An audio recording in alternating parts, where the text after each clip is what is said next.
After attending the Japanese emperor's enthronement ceremony on Tuesday, South Korean Prime Minister Nak-yon met with young Japanese people and politicians, as well as Korean nationals today.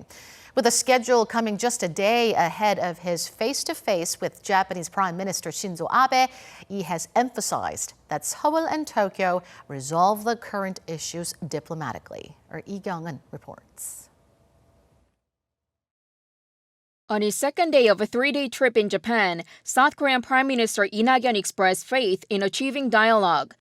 Speaking to students at Keio University on Wednesday, Lee said that Seoul and Tokyo have been dealing with different interpretations of the 1965 Korea-Japan agreement since when it was signed.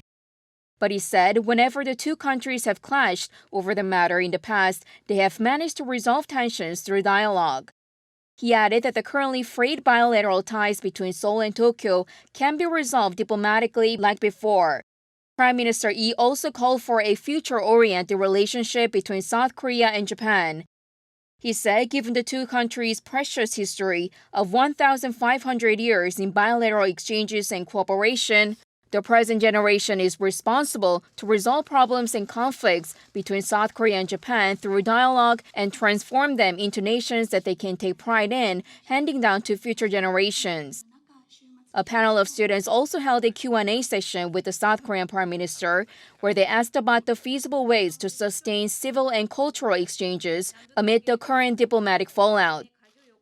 To those, Lee replied that political leaders should act more wisely.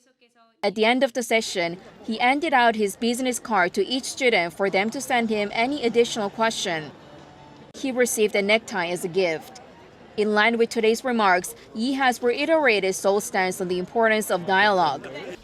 All eyes are now on his scheduled one-on-one with Japanese Prime Minister Shinzo Abe on Thursday, 11 a.m. local time. Kyung-eun, Arirang News.